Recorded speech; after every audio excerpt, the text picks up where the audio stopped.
ત્રણ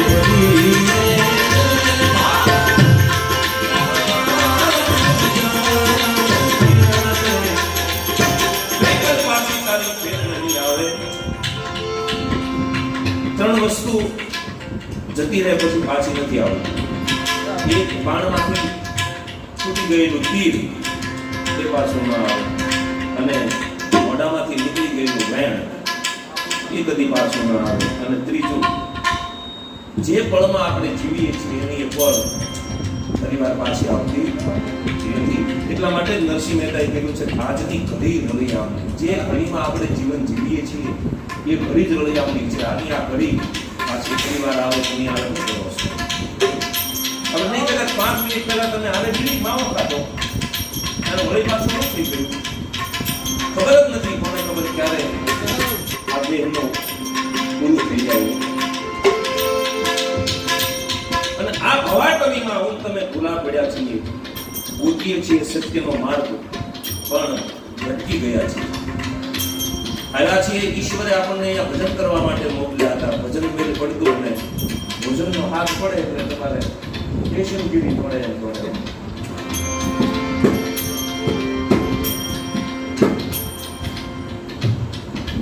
માના ગર્ભની અંદર જ્યારે આ બાળક પોધા માથે લટકતો હતો ત્યારે એને બધું નરક સમાન લાગ્યું.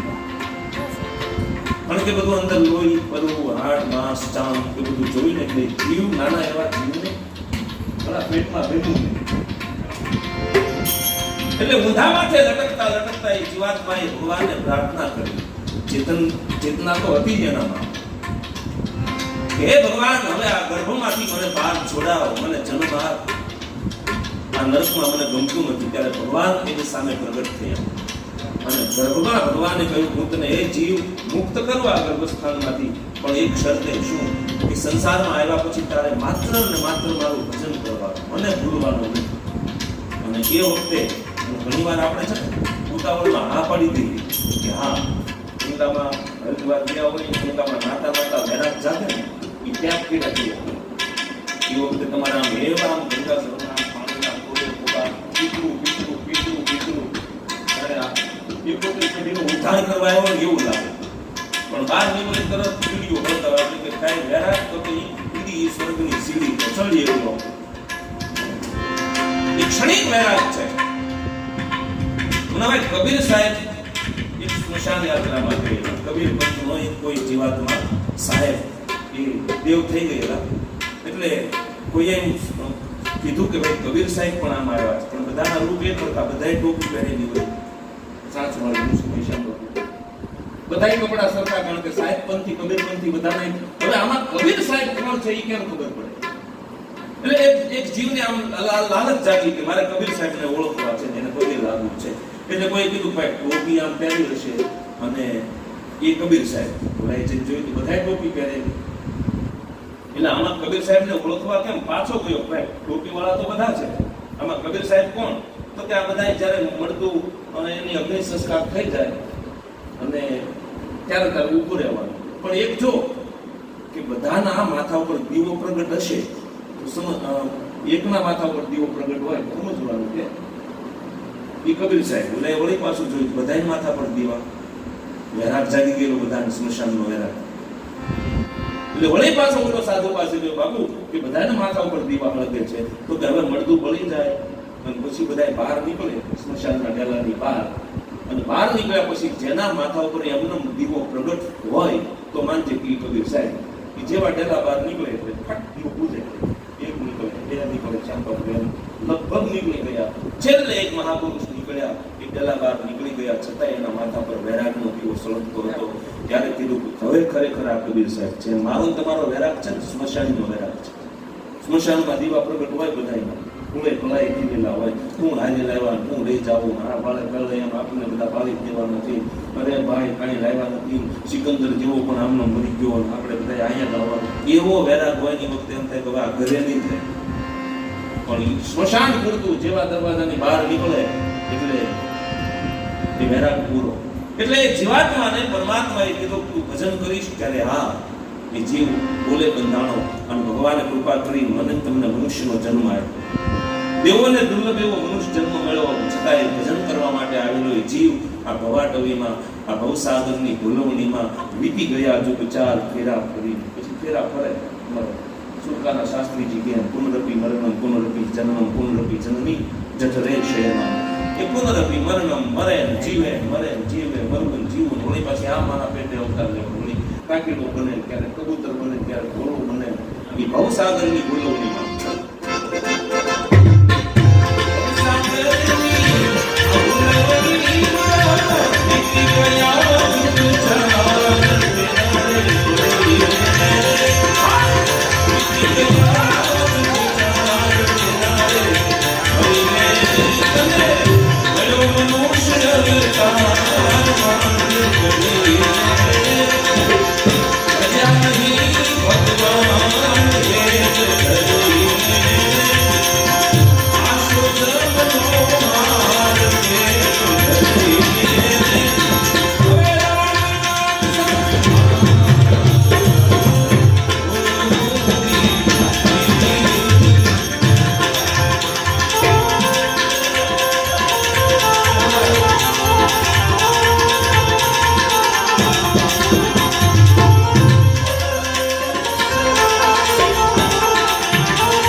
સંતો મહાત્માઓ કહે છે કે કળિયુગ પૂરો નથી, આ જીવવા જેવો યુગ છે.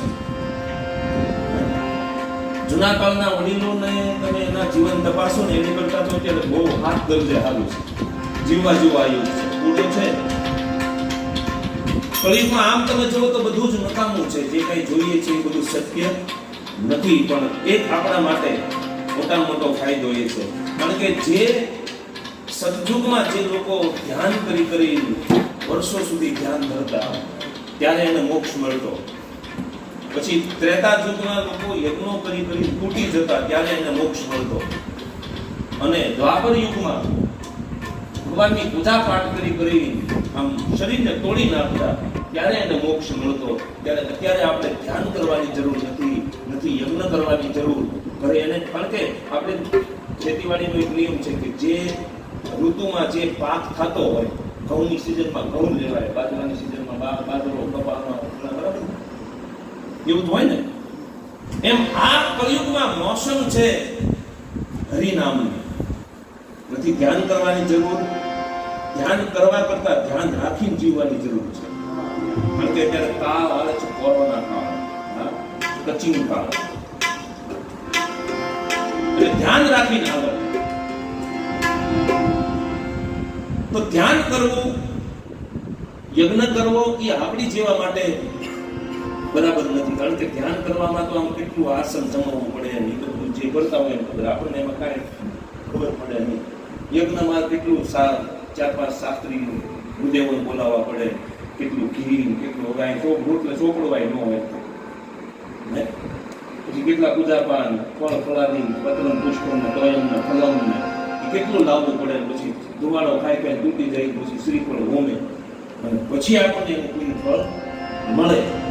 આ કળિયુગમાં એ કાંઈ કરવાની જરૂર નથી. અને એવું પાછું નહીં કે તમે રામ રામ જ કર્યા કરો. જે ઈશ્વરમાં તમને રામાપીરમાં શ્રદ્ધા હોય તો રામાપીર પૂજા કરો.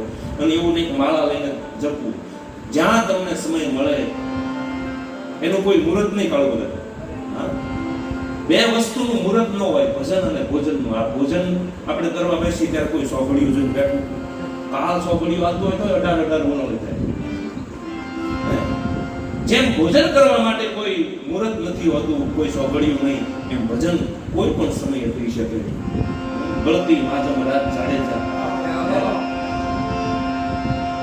તો એ ભજન આ કળિયુગમાં આપણા માટે સર્વોપરી છે. જે ઈશ્વરને માનો, કૃષ્ણને માનો, રામને માનો, રમાપીરને માનો, માતાજીને માનો, એ હરિભજન કરો બસ.